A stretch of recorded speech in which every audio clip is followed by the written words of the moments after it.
Ketegangan di Timur Tengah meningkat seiring intensifnya operasi perlawanan di tepi barat.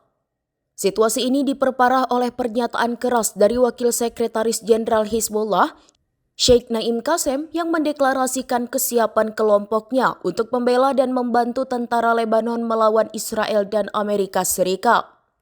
Dalam sebuah acara yang dihelat di Lebanon Selatan beberapa waktu lalu dan dikutip oleh Palestine Chronicle pada 1 November, Qassem melontarkan tuduhan bahwa Amerika Serikat adalah sponsor sejati agresi Israel.